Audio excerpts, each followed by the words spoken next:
आइए अब जानने का प्रयास करते हैं कि संचार माध्यम से संप्रेषण कैसे आसान हो जाता है।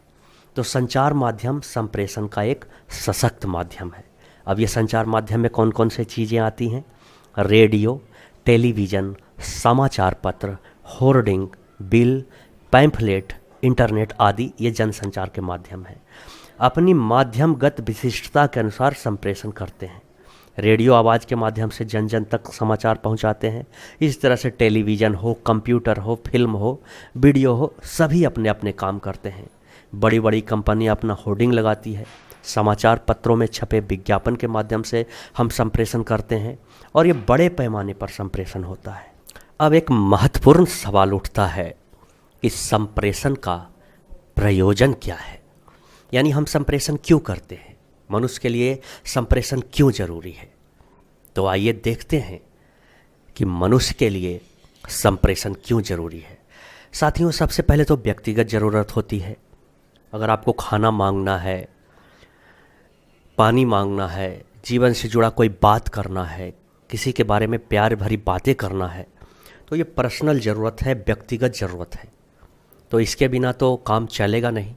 तो संप्रेषण व्यक्तिगत ज़रूरत के लिए भी आवश्यक है। इसके अलावा व्यक्तिगत संबंध हो गए, पर्सनल रिलेशन। अगर आप मित्र से, जान पहचान वालों से, घर वालों से अगर बात नहीं करिएगा तो सवाल होता है कि आप कैसे हैं। इसके अलावा लोग अपनी आँख, हाथ, शब्द, भाव, भंगिमा से भी दूसरों से संबंध बनाने का प्रयास करते हैं। जैसे कोई आया, बड़े प्रसन्न होकर उसे बैठने बोलते हैं, देखकर मुस्कुराते हैं। यही तो संप्रेषण है, व्यक्तिगत संबंध है। अब संप्रेषण जो तीसरी बात काम आती है वह है सूचना। यानी हम संप्रेषण जो है वो सूचना के लिए करते हैं। हमें कई प्रकार की सूचनाएं प्राप्त करनी होती है। सूचना संग्रहण का काम बचपन से ही शुरू हो जाता है, जब वह पहली बार पूछता है यह क्या है। सूचना संग्रहण की यह प्रक्रिया आजीवन चलती रहती है। जनसंचार माध्यमों के विकसित होने से सूचना क्षण भर में एक स्थान से दूसरे स्थान तक तीव्रता से पहुंचना संभव हो गया है। यानी अगर हम संप्रेषण नहीं करेंगे तो सूचना पहुंचेगी ही नहीं एक दूसरे तक और फिर बात ही नहीं हो पाएगी। तो सूचना के लिए भी संप्रेषण आवश्यक है। इसके अलावा आपस में अगर आप बातचीत कर रहे हैं, गप मार रहे हैं, मनोरंजन भरी बातें कर रहे हैं, कुछ भी कर रहे हैं, अपनी भावनाओं, विचारों, दृष्टिकोण को बताने का प्रयास कर रहे हैं या जानने का प्रयास कर रहे हैं दूसरों से, तो आपसी बातचीत के लिए भी संप्रेषण बहुत ही आवश्यक है।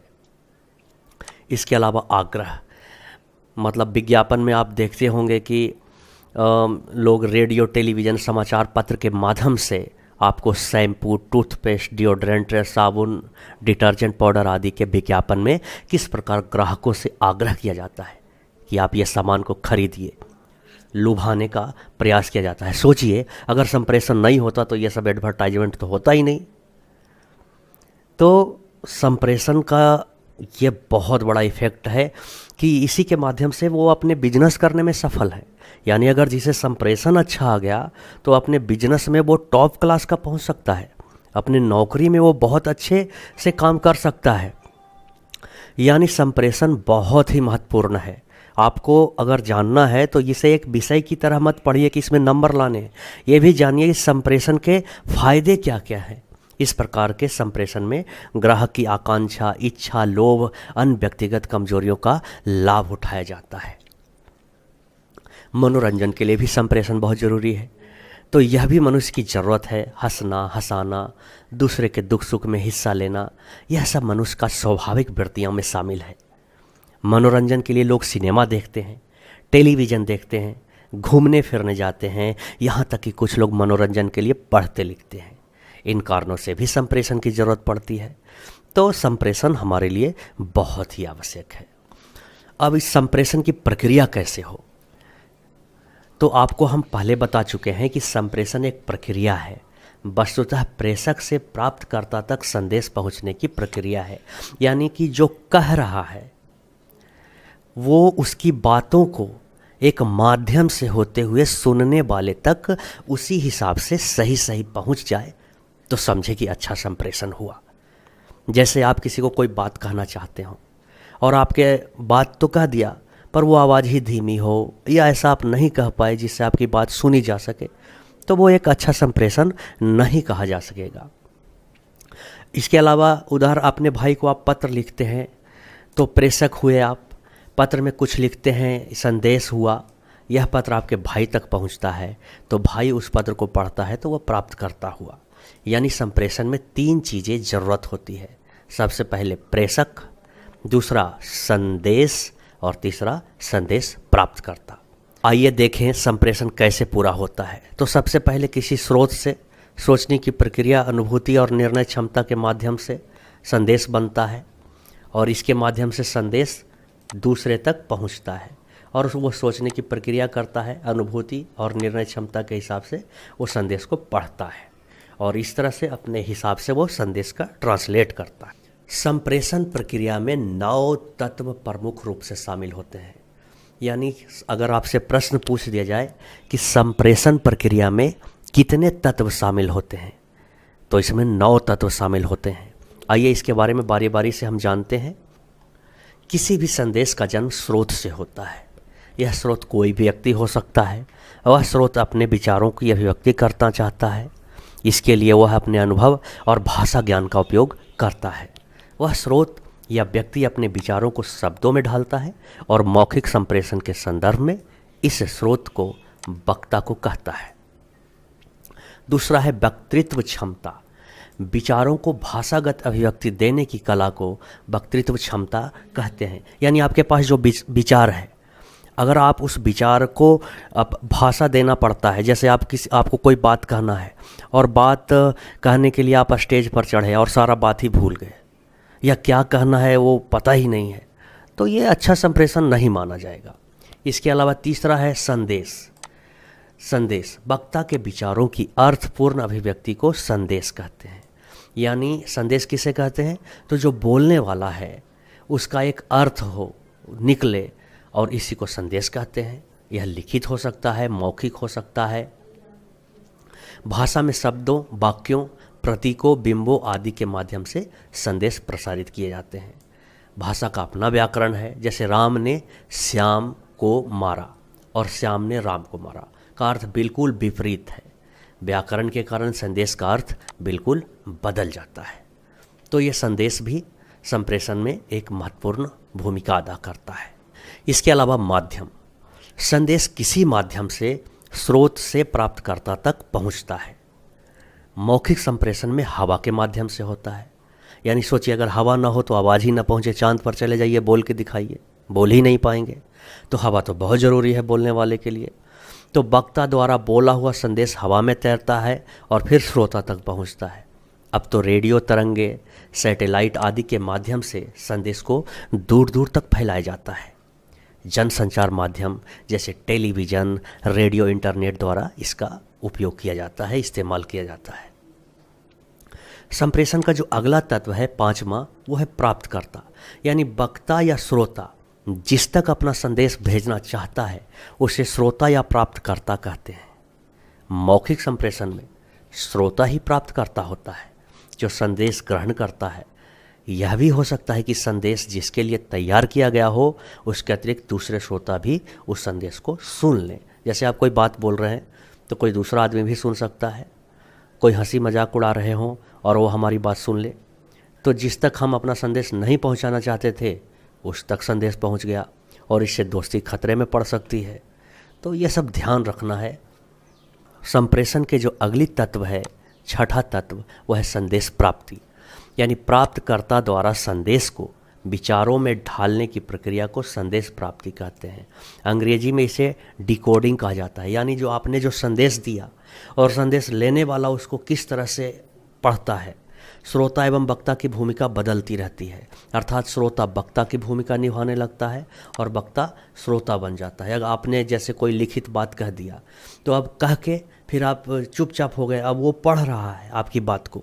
टेलीफोन पर बातचीत करते समय ध्यान दीजिए, जब आप वक्ता होते हैं तो दूसरे छोर पर टेलीफोन सुन रहा व्यक्ति श्रोता होता है। फिर जब वह अपनी बात का जवाब देने लगता है तो आप श्रोता बन जाते हैं। तो ये संदेश का एक माध्यम है। प्रतिक्रिया। अब संदेश वक्ता और श्रोता के बीच संवाद या आपसी बातचीत से ही संप्रेषण अपनी प्रक्रिया पूरी करता है। बड़ी मशहूर कहावत है कि एक हाथ से ताली नहीं बजती, यानी सुनने वाला भी चाहिए और कहने वाला भी चाहिए। अगर दोनों में से किसी एक का अभाव हो गया तो संप्रेषण में मज़ा नहीं आएगा और संप्रेषण पूरा नहीं हो पाएगा। जैसे विद्यार्थी को शिक्षक पढ़ा रहे हैं तो शिक्षक भी आवश्यक हैं, विद्यार्थी भी आवश्यक हैं। अब प्रतिक्रिया शाब्दिक भी हो सकती है, गैर शाब्दिक भी। जैसे कोई बात आपने बोला तो वो अपने शरीर से ही प्रतिक्रिया दिखा सकता है, मुंह अलग तरीके का बनाएगा, कंधा उचकाएगा, मुस्कुराएगा अगर उसे अच्छा लगा तो, या फिर कुछ बोल के भी आपके शब्दों का संप्रेषण का प्रतिक्रिया दे सकता है। अगला जो तत्व है संप्रेषण का वो है संदर्भ। कोई भी संप्रेषण किसी न किसी संदर्भ से जुड़ा होता है। यह संदर्भ शारीरिक भी हो सकता है और मनोवैज्ञानिक भी और सांस्कृतिक भी। उदाहरण के लिए यदि आप दीवार में कील ठोक रहे हो और हथौड़ा आपकी उंगली पर लग जाए, वहाँ कोई ना हो तो आपके मुंह से आप शब्द भी निकल सकता है, परंतु यदि वहाँ आपके माँ या पिता मौजूद हो तो शायद आप शब्द आपके मुंह से न निकले और आप कह बैठें, अरे माँ, ओ बाबूजी। इस समय आप केवल अपने आप से ही बात कर रहे होते हैं, बल्कि आप अपने माता पिता को भी संदेश पहुंचा रहे होते हैं। तो जो जहाँ पे आप कह रहे हैं वो किस माहौल में कह रहे हैं ये भी बड़ा महत्वपूर्ण होता है, किस संदर्भ में कह रहे हैं ये भी बड़ा महत्वपूर्ण होता है। अब जीवन मूल्य और दृष्टिकोण। संप्रेषण की प्रक्रिया में सहायक जिन तत्वों की चर्चा की गई है वे आधारभूत तत्व हैं। इसके अलावा वक्ता के जीवन मूल्य और दृष्टिकोण का भी उसके विषय के चुनाव, शब्दों की चुनाव आदि पर असर पड़ता है। इसी प्रकार श्रोता के जीवन मूल्य और दृष्टिकोण का असर भी उसके संदेश और समझने और व्याख्यायित करने पर पड़ता है। यानी आपका परिवेश कैसा है, कैसे पले बढ़े हैं, आपका जीवन मूल्य क्या है, किसी के जीवन के बारे में क्या सोचते हैं, किसी विषय पर आपकी प्रतिक्रिया क्या है, दृष्टिकोण क्या है, ये सब संप्रेषण में शामिल होता है। तो ये भी आवश्यक है। आइए अब जानने का प्रयास करते हैं कि सफल संप्रेषण क्या है और कैसे माना जाएगा कि संप्रेषण सफल हुआ। तो आपने यह महसूस किया होगा, कई बार ऐसा होता है कि जो आप कहना चाहते हैं कह नहीं पाते हैं। इसके लिए उपयुक्त शब्द नहीं मिल पाता है कई बार, और हम कहते कुछ है और सुनने वाला समझ कुछ लेता है। जैसा कि एक घटना के बारे में पुस्तक में बताई गई है, जिसमें मोमबत्ती जल रही थी और बिजली गुल हो जाने के कारण मोमबत्ती जल रही थी। तो परिवार के सारे सदस्य गपशप कर रहे थे, तभी बिजली आ गई। तो बहन ने कहा कि फूंक दो। तो मैंने समझा कि मेरे चेहरे के सामने कोई मकड़ा का जाला है और मैंने फूंक मार के हटाया जाला को, लेकिन वहाँ तो मोमबत्ती फूंकने की बात थी। तो इस तरह से ये संप्रेषण सफल नहीं हो पाया, क्योंकि जो संप्रेषण मेरी बहन करना चाहती थी वो वहाँ तक पहुँचा नहीं मेरे तक, तो इसे सफल संप्रेषण नहीं मानेंगे। इसी प्रकार आपके जीवन में भी ऐसे ही कई घटनाएं घटित होंगी जिसमें संप्रेषण पूरा नहीं हो पाता है। वक्ता कुछ और कहता है और श्रोता और कुछ समझ बैठता है। गलत शब्द का प्रयोग करने से दोस्तों के बीच झगड़ा हो जाता है, मनमुटाव हो जाता है परिवार में।